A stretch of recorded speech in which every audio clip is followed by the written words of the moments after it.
Good evening, everyone. Welcome to Mohali Education. I am Neeta Kedia. Our today's topic is Jean Jacques Rousseau. अब जब हम Rousseau पढ़ना start करते हैं तो उससे पहले हमें हॉब्स और लॉक को पढ़ना ज़रूरी है।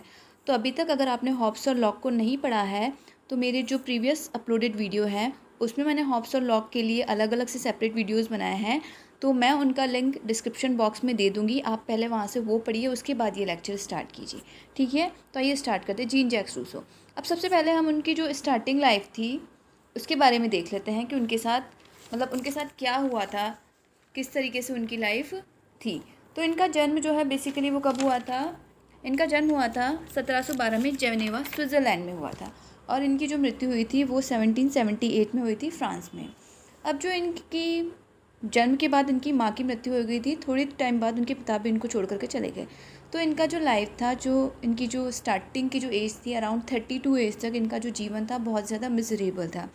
कोई मतलब कुछ उनके पास कोई फ़िक्स जॉब नहीं है, कोई फ़िक्स प्लेस नहीं है रहने के लिए। तो मतलब लाइफ उनकी ऐसे ही चल रही थी कि कुछ मतलब एम नहीं है लाइफ का जिसे कहते हैं। अब क्या हुआ कि 1750 में एक एस्से कंपटीशन हुआ पेरिस में। इन्होंने उसमें पार्टिसिपेट किया और उसका जो टॉपिक था the discourse on the arts and science, उस पर उन्होंने ऐसे लिखा और ये प्राइज़ विनिंग एस्से था। मतलब इसी एस्से के बाद इनको फेम मिला था, लोग इनको जाने लगे थे। एक तरीके से इनके करियर की शुरुआत हो गई थी इस ऐसे के बाद। अब जो वो ऐसे था उसमें क्या था? उसमें ये था कि ये जो आर्ट्स और साइंस है उससे जो प्रोग्रेस हुई है तो उसने मोरालिटी को, नैतिकता को किस तरीके से प्रभावित किया है। तो उन्होंने लिखा था कि जो ये आर्ट्स और साइंस की प्रोग्रेस हुई है उससे नैतिकता का या जो मोरालिटी का क्या है, पतन हुआ है, ठीक है। तो इन्होंने इस टॉपिक पे अपने व्यूज़ कुछ इस तरीके से दिए थे। इसको फर्स्ट डिस्कोर्स भी कहा जाता है। उसके बाद जो उनका सेकंड जो वर्क था वो था the discourse on the origin of inequality. तो मतलब ये बहुत ज़्यादा फेमस नहीं हो पाया था एनी हाउ। तो मतलब बाद में भी उनके और भी कई वर्क आए थे, अभी हम देखेंगे कौन कौन से थे। पहले हम उनके कुछ कोट्स देख लेते हैं जिन पे क्वेश्चंस डेफिनेटली आता है, आ भी चुका है कई बार यूजीसी नेट में। एक कोट है the English think they are free only during the election of members of parliament. यानी कि ये जो इंग्लिश मैन है उनको लगता है कि वो लोग फ्री है, लेकिन वो सिर्फ 5 साल में एक बार ही फ्री होते हैं इलेक्शन के टाइम पे। नेक्स्ट उनका जो कोट है कि man is born free and everywhere he is in change. यानी कि मानव स्वतंत्र पैदा हुआ है लेकिन वह सर्वत्र बंधनों में जकड़ा हुआ है। अब उनके वर्क देख लेते हैं। ये जो मेजर 4 वर्क है उनके, सबसे पहले कौन सा था? The discourse on the arts and science, ये प्राइज विनिंग था। नेक्स्ट था the discourse on the origin of inequality, ये 2 हम डिस्कस कर चुके हैं। नेक्स्ट है एमाइल, एंड उसके बाद इनका जो मोस्ट इम्पॉर्टेंट वर्क है वो क्या है? The social contract. ये उनका सबसे मेन या इम्पॉर्टेंट वर्क है। अब इसके अलावा भी उन्होंने कुछ चीज़ें लिखी थी, जो कौन कौन सी थी? लॉक नॉवेल हाउस है, कन्फेशंस है, डायलॉग्स है, और एक और है पोलैंड और कॉर्सिका का आदर्श संविधान। तो ये चीज़ें क्या है उन्होंने, ये जो उनके कुछ एक मेजर जो है वो इनके वर्क हैं। अब उसके बाद जो नेक्स्ट चीज़ है वो है कि इम्पॉर्टेंट फैक्ट्स अबाउट रूसो। अब हम यूजुअली जो मिस्टेक करते हैं वो हम क्या करते हैं कि हम किसी भी थिंकर की डायरेक्ट थ्योरी उठा करके पढ़ना शुरू कर देते हैं, और थ्योरी पढ़ने के बाद हम सोचते हैं कि हाँ जी नाउ वी आर कैपेबल, कि हम अटैम्प्ट कर सकते हैं। मॉक टेस्ट है, प्रीवियस क्वेश्चन पेपर्स हैं, हम अटैम्प्ट कर सकते हैं। या कई बार तो कुछ लोग तो सीधे ही एग्ज़ाम देने चले जाते हैं, तो बहुत बड़ी मिस्टेक करते हैं। ऐसा होता नहीं है। अगर आपने थ्योरी पढ़ ली है बहुत अच्छी बात है, आपने थ्योरी पढ़ी है, लेकिन उसके अलावा ये जो इंपॉर्टेंट फैक्ट्स होते हैं क्वेश्चन उनमें से आते हैं। ये लोग क्या एक एक वर्ड को उठा करके क्वेश्चन बना देते हैं, ठीक है। तो आइए जो कुछ उनके बारे में फैक्ट्स है पहले वो देख लेते हैं, एंड लास्ट में इनकी थ्योरी हम देख लेंगे। इनको कहा जाता है थिंकर ऑफ पैराडॉक्स, मतलब विरोधाभासी। मतलब अब भी अगर उन्होंने कह दिया कि दिन है तो थोड़ी देर बाद कह सकते हैं कि रात है। मतलब इस तरीके का कुछ उनका जो थॉट प्रोसेस है कुछ ऐसा है कि एकदम अभी कुछ कहेंगे थोड़ी देर बाद कुछ और, मतलब उसका अपोजिट हो जाएगा। ना सिर्फ इनकी language is paradoxical, his thoughts also give rise to paradoxical school of thoughts. उनकी लैंग्वेज भी है, और जिस स्कूल से पैराडॉक्सिकल स्कूल से बिलोंग करते हैं, तो मतलब बहुत विरोधाभास है इनकी पूरी की पूरी थ्योरी में। क्रिटिक ऑफ एनलाइटनमेंट, क्रिटिक है एनलाइटनमेंट के। He gave the concept of popular sovereignty. Popular sovereignty का, अब जब सॉवरेनिटी की बात आती है तो वो कंसेप्ट किसने दिया है? रूसो ने दिया है। He was against representative democracy. जो रिप्रेजेंटेटिव डेमोक्रेसी है वो क्या है, उनके अगेंस्ट से। उन्होंने प्रत्यक्ष प्रजातंत्र का बहुत सपोर्ट किया था। नेक्स्ट लाइन में है, देखिए आप, सपोर्टर ऑफ डायरेक्ट डेमोक्रेसी। ठीक है, रिप्रेजेंटेटिव डेमोक्रेसी के तो अगेंस्ट है, लेकिन सपोर्टर हैं जी ये डायरेक्ट डेमोक्रेसी के। इन्होंने मोनार्की और एरिस्टोक्रेसी, राजतंत्र और कुलीन तंत्र का भी विरोध किया है। He was inspirable for liberals, socialist, democratic, totalitarian, अधिनायकवादियों के लिए भी ये क्या है, एक इंस्पिरेशन है। नेक्स्ट है कि उनके आइडियाज़ ने जो फ्रेंच रेवोल्यूशन है उसको बहुत इंस्पायर किया है। जो लिबर्टी, इक्वलिटी और फ्रेटर्निटी है, ये इन्हीं के थॉट से, ये जो स्लोगन है उन्होंने इन्हीं से लिए हैं। अब जो इनकी थॉट्स हैं, इनकी जो फिलॉसफी है वो टोटली डिफरेंट है from the ideas of Hobbes and Locke. अब जो हम हॉब्स एंड लॉक पढ़ते हैं तो वो इतने ज़्यादा टफ नहीं लगेंगे आपको। ज़्यादा जो स्टूडेंट्स होते हैं वो कंफ्यूज रूसो की ही थ्योरी में होते हैं, तो आई एम वेरी श्योर कि इस लेक्चर के बाद आपका जो कन्फ्यूजन होगा वो दूर हो जाएगा। अब एक और चीज़ कि जो 10 दिसंबर 1948 में यूएनओ ने जो मानव अधिकारों की सार्वभौमिक घोषणा की थी, उसमें रूसो के विचारों को सम्मानजनक स्थान दिया था। ये क्वेश्चन आ सकता है कि किसके विचारों को स्थान दिया गया, तो रूसो के विचारों को स्थान दिया गया। तो इन फैक्ट्स के बाद में हम देख लेते हैं इनकी थ्योरी क्या है। ठीक है, सबसे पहले हम क्या करते हैं, वही स्टेट ऑफ नेचर कैसा था, बहुत नोबल सैवेज है, मतलब ये कहते हैं ना कि बहुत अच्छी स्टेज है, स्टार्टिंग है, बर्बर स्टेज है, लेकिन बहुत अच्छी स्टेज है। अब इसमें क्या है, ना तो कोई कॉन्फ्लिक्ट है ना कॉपरेशन है। मतलब एक तरीके से हॉब्स ने जैसे बुरी साइड बताई थी इंसान की, लॉक ने अच्छी साइड बता दी। अब इन्होंने ना तो बुरी बताई है ना तो अच्छी बताई, मतलब वो स्टेज अच्छी मान रहे हैं वो, लेकिन उसमें कॉन्फ्लिक्ट भी नहीं है, कॉपरेशन भी नहीं है, कोई वर्च्यू भी नहीं है, कोई वाइस भी नहीं है। ठीक है, ना कोई कमी है ना कोई बहुत ज़्यादा दिखता है, ना खुशी है ना ही लोग नाखुश हैं। लाइफ इज़ लाइक एनिमल जैसी लाइफ है, मतलब इंसान की। स्टेट ऑफ ब्लिस, बहुत सुखमय, आनंदपूर्ण, मतलब बहुत परमानंद जिसे कहते हैं ना, वो वाली सिचुएशन है ये। जो इंसान है वो थोड़ा सा टिमिड है, डरपोक है, पीसफुल है लेकिन म्यूट है, लैंग्वेज भी नहीं है, मतलब इशारों में बातें करता है। No worry for further means no worry no future है ये, नो वरी नो फ्यूचर।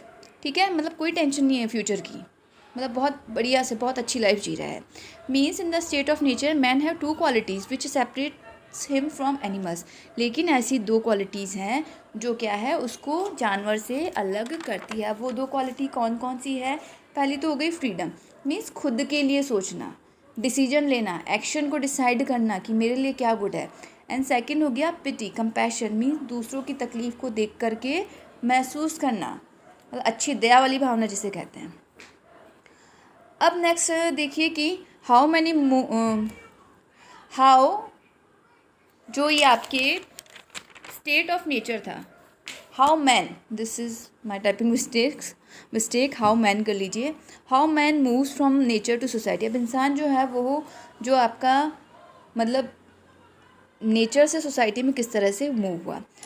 तो क्या हुआ कि जो पहला इंसान था जिसने क्या किया, एक पीस ऑफ लैंड को एनक्लोज किया, उस पर अपना अधिकार जमाया और कहा कि ये मेरा है, वो था founder of the society. Simple, कोई भी हो, सपोज आप हो, आपने कहा ये लैंड मेरा है, ठीक है, एक पीस ऑफ लैंड को एनक्लोज किया, उस पर अपना राइट जमा और कहा ये मेरा है, तो आप हो गए।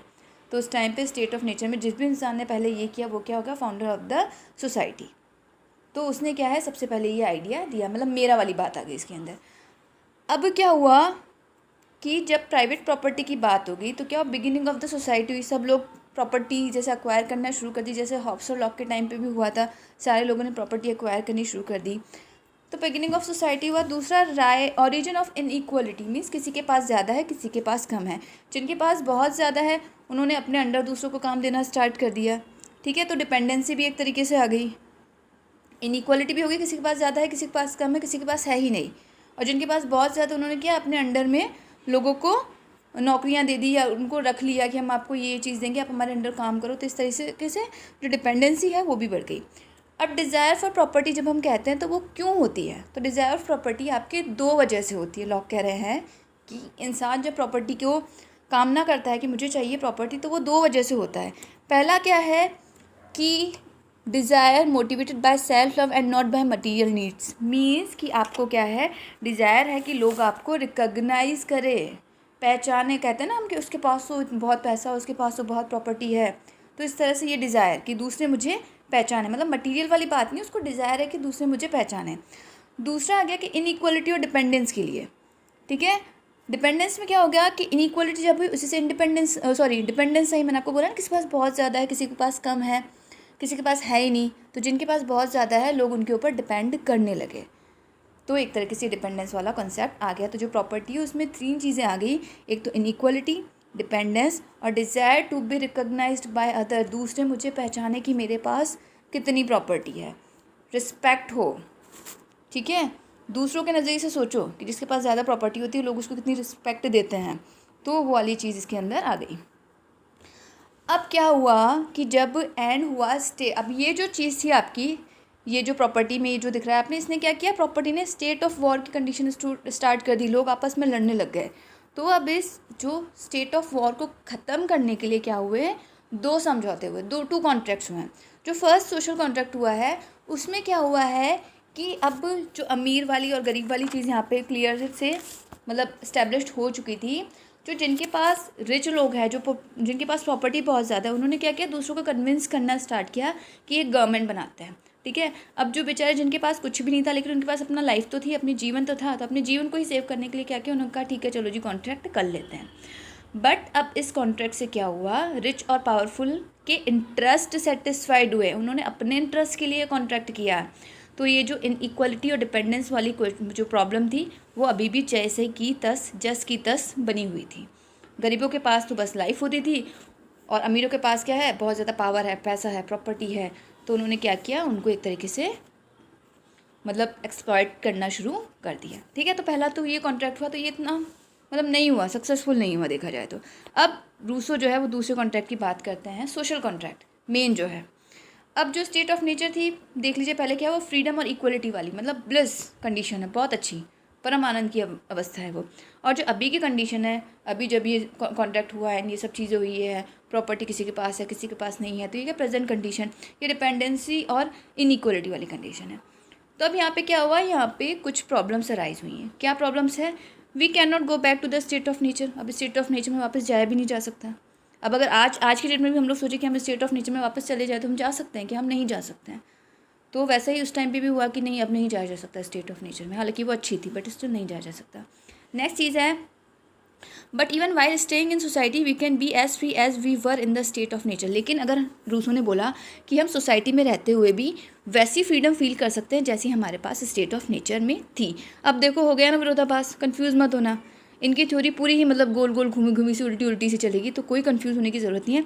एक तरफ तो ये कह रहा है कि स्टेट ऑफ नेचर में वापस नहीं जा सकता है, दूसरी तरफ ये कह रहा है कि अगर मतलब हम ऐसा कर सकते हैं कि कुछ ऐसा कर लें जिसके बाद क्या हो कि स्टेट ऑफ नेचर में तो वापस नहीं जाए, लेकिन इसी सोसाइटी में रहते हुए क्या है, हम उतने ही फ्री हो जितना कि स्टेट ऑफ नेचर में है। This is possible only by having the social contract, और ये पॉसिबल कैसे है कि जब हम क्या करें, सोशल कॉन्ट्रैक्ट। ठीक है, उन्होंने ये चीज़ बोली है। तो अब क्या है एम ऑफ सोशल कॉन्ट्रैक्ट का, क्यों करें हम सोशल कॉन्ट्रैक्ट, एक कॉन्ट्रैक्ट तो पहले ही किया था ना, बस दूसरे की कहाँ ज़रूरत पड़ गई।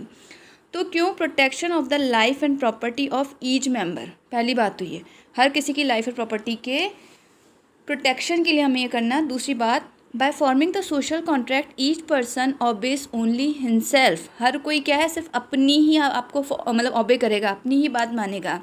One remains as free as they were before, और हर कोई उतना ही फ्री होगा जितना कि वो स्टेट ऑफ नेचर में थे।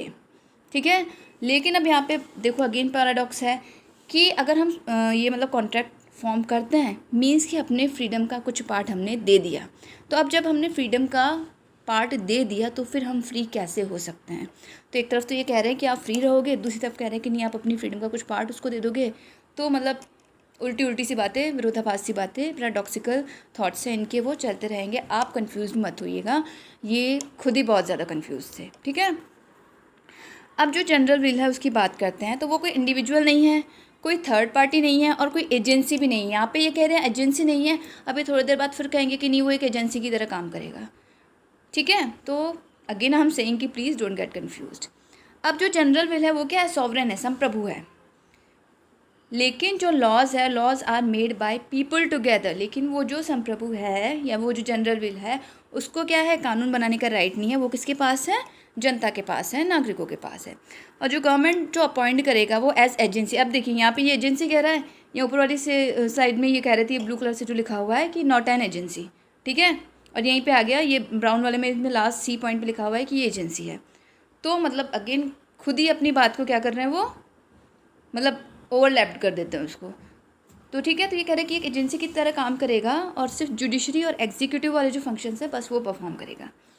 अब जनरल विल जो है वो क्या है, is the collective interest of all the individuals living in the society. जितने भी लोग रह रहे हैं उनका कलेक्टिव इंटरेस्ट है, सामूहिक हित है उनका। दूसरी बात, it is a good and best for the society as a whole. ये सोसाइटी के लिए अच्छी बात है, मतलब पूरी सोसाइटी के लिए अच्छी होनी चाहिए ये, तो वो जनरल विल है, पूरी सोसाइटी के फ़ायदे के लिए है, कुछ लोगों के या किसी एक इंडिविजुअल के लिए नहीं। तीसरी बात, all individuals have 3 types of will. अब जब हम किसी इंसान की बात करते हैं तो उसके पास 3 टाइप्स ऑफ विल होती है। पहली कौन सी है, जनरल विल। अब सपोज ग्लोबल वार्मिंग रोकना है, ये जनरल विल हो गया, एग्जाम्पल डाला है बस मैंने यहाँ पे ताकि आपको समझ में आए। तो ये क्या एक तरीके से जनरल विल हो गया, मतलब सबके फ़ायदे के लिए, कुछ लोगों के फ़ायदे के लिए नहीं है, ना किसी इंडिविजुअल के फ़ायदे के लिए है। अगर कुछ लोगों के इंडिविजुअल के लिए है तो फिर वो जनरल विल नहीं है, वो संप्रभु नहीं है। दूसरी तरह की विल होती है कॉर्पोरेट विल। सपोज स्टूडेंट्स हैं तो उनके अपने इंटरेस्ट होते हैं, टीचर्स हैं उनके अपने होते हैं, लॉयर्स एडवोकेट्स हैं उनके अपने हैं, इस तरीके से जो वर्कर्स हैं उनके अपने हैं। तो ये कॉर्पोरेट विल होगी। दूसरी होगी प्राइवेट विल, मतलब इंडिविजुअल, आज मेरी क्या प्रायोरिटी है। सपोज़ मैं कार ख़रीदना चाहती हूँ या मैं घर ख़रीदना चाहती हूँ या मुझे गोल्ड ख़रीदना है, तो that is my private will. ठीक है, अब उसके बाद आगे रूसो का जो कंसेप्ट ऑफ फ्रीडम है वो क्या है। अब उन्होंने क्या बोला कि फ्रीडम क्या है, इस एब्सेंस ऑफ रेस्ट्रेंट्स, मीन्स अवरोध नहीं होने चाहिए उसके अंदर। जो फ्रीडम है उसकी, उसमें क्या है कि अवरोध कहीं पे भी नहीं है, अवरोधों का अभाव है। दूसरी बात, फ्रीडम इज़ सेल्फ डिटर्मिनेशन, आत्मनिश्चय है वो कि कैसे एक अच्छा इंसान बना जाए। तो जो इंडिविजुअल है उसकी 2 साइड होती है, हायर सेल्फ होती है और एक लोअर सेल्फ। मीन्स एक उच्च इच्छा होती है, हायर सेल्फ होती है जिसे जनरल विल की कैटेगरी में रखा जा सकता है, और एक लोअर सेल्फ होती है। सपोज़ हायर सेल्फ क्या कहती है, एक सपोज़ एक कोई इंसान है, बहुत रिच है, बहुत सक्सेसफुल बिजनेसमैन है, लेकिन वो स्मोक करता है। तो वो सक्सेसफुल बिजनेस है, मैन है, अच्छी बात है, लेकिन अगर वो स्मोक करता है तो वो उसकी लोअर सेल्फ हो गई। तो अब अगर वो स्मोक नहीं करेगा, मतलब ठीक है बाकी सारा कुछ तो उसके साथ अच्छा ही है, लेकिन अगर वो स्मोकिंग या जो बुरी हैबिट्स है उनको भी छोड़ देता है तो वो जो चीज़ है उसमें हायर सेल्फ में काउंट हो जाएगी। इसी तरीके से कम्युनिटी की भी 2 साइड होती है, हायर सेल्फ। अब जो ये हायर सेल्फ है वही आपकी जनरल विल है। आदर्श इच्छा या वास्तविक इच्छा, अगेन आई एम सेइंग यथार्थ इच्छा नहीं। यथार्थ इच्छा बहुत सीमित और संकुचित होती है, यथार्थ इच्छा को टिक नहीं करना है। वास्तविक इच्छा और आदर्श इच्छा, तो जो हायर सेल्फ है वो जनरल विल है। इट इज़ सॉवरेन, संप्रभु है। General decide the action and behaviour of community, यही जो जनरल विल है वही डिसाइड करेगी आपकी कम्युनिटी के action through it's law. Law कौन बनाएगा, लोग बनाएंगे। फ्रीडम इज़ फॉलोइंग, फ्रीडम इसको फॉलो कर रही है, और जो लॉज हैं वो भी जनरल विल को ही फॉलो करते हुए बनाए जाएंगे। सेकंड, लोअर सेल्फ हुई, मतलब अपने खुद के स्वार्थ के लिए अगर कम्युनिटी कुछ करती है तो वो क्या है, लोअर सेल्फ। अब जो संप्रभुता है तो क्या है, शासक सामान्य इच्छा के अनुसार शासन करता था। अगेन जो शासक जो है, जो जनरल विल को ही फॉलो करते हुए शासन करेगा, और उसी इच्छा के आधार पर पदच्युत भी किया जा सकता है। सपोज़ वो जनरल विल में काम नहीं कर रहा, जो आदर्श जो वास्तविक इच्छा है, एक्चुअल में जो पूरा आपका जो सिटीजन्स है, जो नागरिक है, सारे लोग चाहते हैं, अगर उसके अकॉर्डिंग काम नहीं कर रहा तो वो क्या है, पदच्युत किया जा सकता है। अब जो संप्रभुता वो कैसी, अदेय है, अविभाज्य, अप्रतिनिधित्व, असीमित, और वो एकता की पोशाक पहने हुए है। ठीक है, समझ में आ गया इतना। चलिए अब आगे बढ़ते हैं। आई थिंक ये थोड़े से वर्ड्स हार्ड हो गए थे तो उनको एक्सप्लेन कर देना चाहिए। तो अदेय है मीन्स किसी को नहीं दी जा सकती, किसी और को। अविभाज्य है मीन्स उसको तोड़ा नहीं जा सकता। अप्रतिनिधित्व मीन्स संप्रभुता प्रतिनिधित्व नहीं करती, क्योंकि वह क्या है, सामूहिक रूप से जनता में निवास करती है। ये जब अप्रतिनिधित्व की बात आती है तो जो भी कोई ये जो आपकी संप्रभुता है वो क्या है, अप्रतिनिधित्व करती है, प्रतिनिधित्व नहीं करती, एज वो सामूहिक रूप से जनता में निवास करती है। असीमित है, मतलब उस पर कोई कंट्रोल नहीं है, कुछ नहीं है। कानूनों का स्रोत भी वो संप्रभुता ही है। ठीक है, लेकिन अब अगेन यहाँ पे कह रहा है कि कानूनों का स्रोत जो है संप्रभुता है, और फिर बाद में कहेंगे कि ना, कानून कौन बना रहा है, नागरिक बना रहा है। तो फिर पैराडॉक्स वाली चीज़ यहाँ पे हो गई है। इसलिए बच्चे बहुत ज़्यादा कंफ्यूज होते हैं इस चैप्टर में, क्योंकि ये जो रूस होते हैं ये खुद ही बहुत ज़्यादा कंफ्यूज रहते थे। नेक्स्ट आ गया आपका कि ये एकता की पोशाक पहने, मीन्स राज्य को एकता के सूत्र में पिरोने का काम करती है। ये आपका संप्रभुता या जनरल विल। ठीक है, नेक्स्ट अब जो कानून है वो किस तरीके से होंगे। जो राजनीतिक कानून है वो संप्रभुता के साथ राज्य का संबंध होगा, निश्चित करते हैं। ठीक है, संप्रभुता के साथ राज्य का कैसे संबंध है वो ये चीज़ इसको निश्चित करते हैं। दूसरी बात, दीवानी कानून जो होते हैं जो नागरिकों के पारस्परिक संबंधों को निश्चित करते हैं। फौजदारी अपराधियों के लिए होते हैं। और जनमत क्या है, नैतिकता है, रीति रिवाज, समाज में व्यवस्था और समानता। अब एक और बात है कि आपकी ये जो सरकार है ठीक है, वो राज्य के उन व्यक्तियों का समूह है जो क्या करते हैं, कानूनों को लागू करते हैं। मीन्स जो सरकार है, राज्य के गवर्नमेंट जो आपकी राज्य के उन व्यक्तियों का समूह है, मतलब जिनको चुना जाता है, जो क्या करते हैं, कानूनों को लागू करते हैं। कानून तो जनता ही बना रही है, उनको लागू कौन, ये लोग करते हैं। तो वो क्या करते हैं, जो सामान्य इच्छा है उसके अकॉर्डिंग ही शक्तियों का समाज के हित में प्रयोग करते हैं। अब जो स्वतंत्रता संबंधी विचार है वो देख लीजिए थोड़े से। स्वतंत्रता मानव का अनिवार्य और आंतरिक तत्व है। राज्य द्वारा प्रदत्त नागरिक अधिकार है, प्राकृतिक नहीं है, ये राज्य दे रहे हैं। समानता के बिना स्वतंत्रता नहीं, ये बहुत इंपॉर्टेंट कंसेप्ट है उनका। और स्वतंत्रता क्या है, समानता का पूरक है।